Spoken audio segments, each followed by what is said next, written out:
Imagine being born into a large family with very little money, very little formal education, and almost no powerful connections. Imagine leaving school at the age of 10. No university degree. No special title. No clear future. Now imagine that same person growing up to become a writer, a scientist, an inventor, a diplomat, and one of the founding leaders of a new nation. This is the story of Benjamin Franklin. When Benjamin Franklin was born in 1706 in Boston, America was not yet a country. It was a group of British colonies. Life was hard. Opportunities were limited. Most people expected children to follow the same profession as their parents. Franklin was the 15th of 17 children. His father made candles and soap. It was honest work, but it did not bring wealth. There was no money for long education. At the age of 10, Benjamin had to leave school and begin working. For many people, that would have been the end of academic dreams. No more classrooms. No more teachers. No more books assigned for study. But Franklin had something more powerful than formal education. He had curiosity. As a boy, he loved reading. He read anything he could find: history, science, essays, philosophy. Books became his private teachers. When other children were resting, he was reading. When others were satisfied with simple answers, he was asking more questions. Soon, he began working for his older brother James, who owned a printing shop. Printing was an important business. Newspapers were growing in popularity. Ideas were spreading. Information was power. Young Benjamin learned how to set type, how to operate a press, how to handle ink and paper. But more importantly, he learned the power of words. His brother also published a newspaper. Benjamin wanted to write for it. But James did not take him seriously. He saw Benjamin as just a younger brother, not a writer. So Benjamin did something clever. He secretly wrote letters under a fake name, pretending to be a middle-aged widow named Silence Dogood. He slipped the letters under the door of the printing shop at night. His brother published them in the newspaper, not knowing who the real author was. The letters were intelligent. Humorous. Observant. Readers loved them. Imagine the quiet satisfaction Benjamin must have felt. His words were being read and admired, and no one knew they were his. Eventually, his secret was discovered. But instead of celebration, there was tension. His brother felt embarrassed and angry. Their relationship grew difficult. Here we see an early pattern in Franklin's life: intelligence mixed with independence. Confidence mixed with conflict. At the age of 17, Benjamin made a bold decision. He left Boston and traveled alone to Philadelphia. He had little money. He had no guarantee of work. But he believed he could build something better. When he arrived in Philadelphia, he looked simple and unimportant. His clothes were worn. He was hungry. He walked through the streets holding bread in his hands, unsure of what would come next. Few people could have imagined that this young man would later represent America in royal courts across Europe. In Philadelphia, he found work in another printing shop. His skills were strong. His reputation grew. He impressed important people with his intelligence and ambition. At one point, a local governor promised to support him in opening his own printing business. Encouraged by this promise, Franklin traveled to London to buy equipment. But when he arrived, he discovered the governor had not truly arranged the support. He was alone again. In a foreign city. Without money. Without the promised help. Many would have returned home in defeat. Franklin stayed. He worked in London as a printer. He observed society. He learned about business. He improved his writing. And eventually, he returned to Philadelphia stronger and more experienced. This ability to adapt became one of his greatest strengths. Back in America, Franklin opened his own printing business. It succeeded. He worked hard, saved carefully, and focused on quality. Over time, his newspaper, the Pennsylvania Gazette, became one of the most popular in the colonies.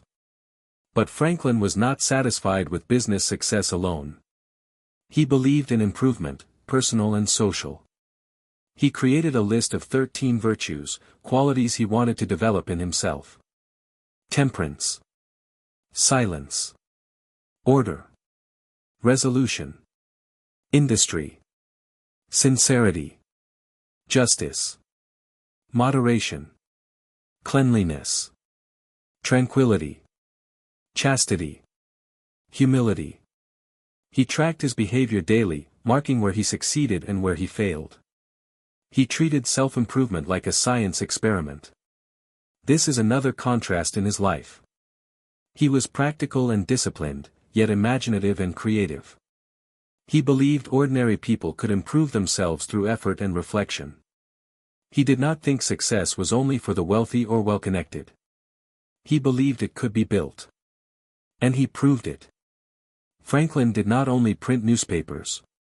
He helped establish America's first public library. He helped create a volunteer fire department. He organized discussion groups where citizens could share ideas. He saw problems in society and asked, how can this be improved? Later, his curiosity turned strongly toward science. He became fascinated by electricity. At that time, electricity was mysterious. People did not fully understand it. Some believed lightning was a supernatural force. Franklin suspected it was electrical in nature. To test his theory, he performed a famous experiment. During a storm, he flew a kite with a metal key attached to the string.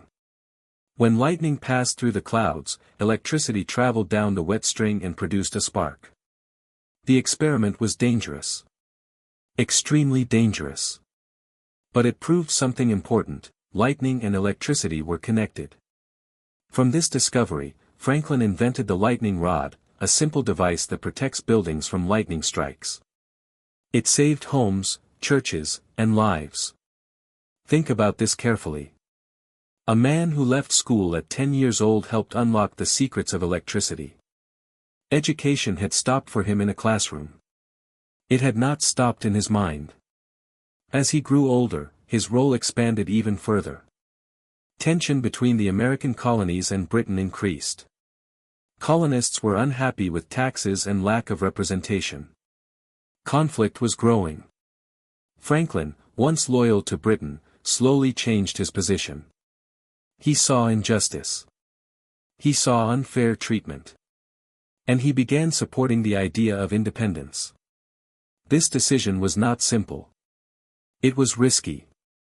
Opposing the British government could mean punishment or even death. Yet Franklin chose principle over safety. By the time Benjamin Franklin openly supported American independence, he was no longer a young printer trying to prove himself. He was respected, well-known, and influential. That made his choice even more significant. When the American colonies finally decided to separate from Britain, Franklin was already in his 70s. Most people at that age are thinking about rest and comfort. Franklin was preparing for revolution. In 1776, he became one of the 5 men chosen to draft the Declaration of Independence. Alongside Thomas Jefferson and John Adams, he helped shape the words that would announce a new nation to the world. That he understood something deeply: words matter. The right sentence can inspire courage. The right idea can unite people. Franklin reviewed the document carefully, suggesting changes with his usual calm wisdom and subtle humor. When he signed the declaration, he knew the risk. If the revolution failed, he and the other signers could be executed for treason. There was no guarantee of victory. But he believed the colonies deserved freedom. Soon after, Franklin was sent to France as a diplomat. This mission was critical. The young American army was weak. It needed money, weapons, and support. Without help from France, independence might not succeed. Franklin arrived in Paris as an older man with simple clothes and a calm personality. Yet he quickly became one of the most admired figures in France. His intelligence, humility, and quiet confidence impressed French society. He did not act like a proud politician. He listened carefully. He spoke thoughtfully. He presented himself as a symbol of American simplicity and reason. France eventually agreed to support the American colonies. This support played a major role in winning the war. Imagine the journey. A boy who once secretly wrote letters under a false name was now negotiating with kings and ministers. A young man who arrived in Philadelphia with bread in his hands was now shaping the future of a nation. Franklin's life was not a straight line. It was a series of bold steps, each one built on curiosity and courage. After the war, he continued serving his country. He helped negotiate the Treaty of Paris, officially ending the conflict. Later, he participated in the Constitutional Convention, helping to design the system of government for the United States. Even in his 80s, he remained active in public life. Yet his story is not only about politics and science. It is also about character. Franklin believed strongly in lifelong learning. He never considered himself finished. He read widely. He wrote essays and letters. He asked questions about health, society, and morality. He once said, "An investment in knowledge pays the best interest." That sentence still feels modern. He understood that knowledge grows slowly, like savings in a bank. You do not see immediate results.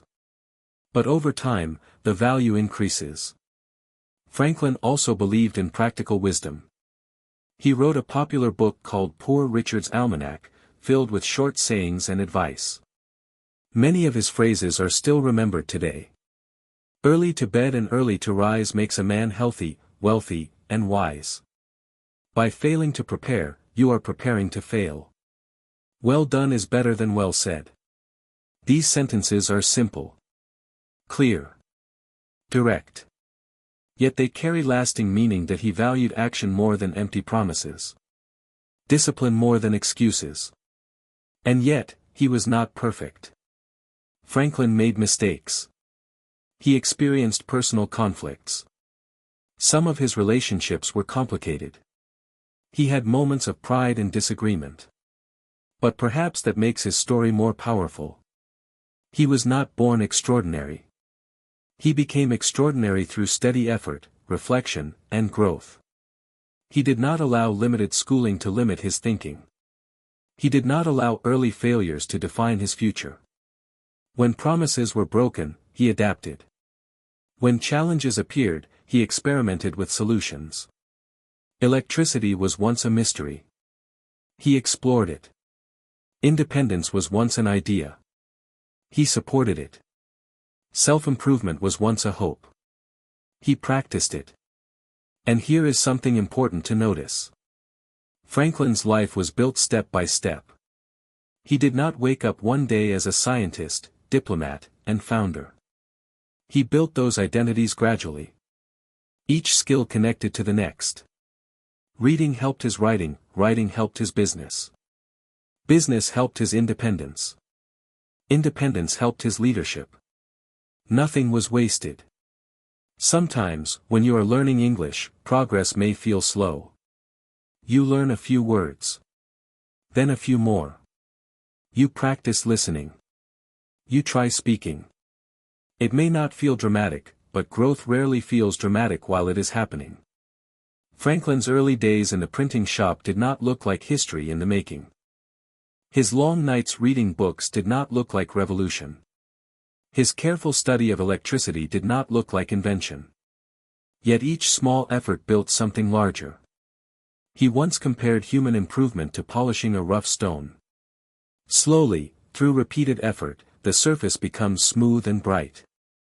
Perhaps that is the deeper lesson in his life. You do not need perfect conditions to grow. You do not need wealth, status, or early advantages. What you need is curiosity, discipline, and the courage to take the next step. Benjamin Franklin died in 1790 at the age of 84. Thousands of people attended his funeral. He was remembered not just as a politician or scientist, but as a thinker who believed ordinary people could improve themselves and their society. He left behind inventions, institutions, documents, and ideas.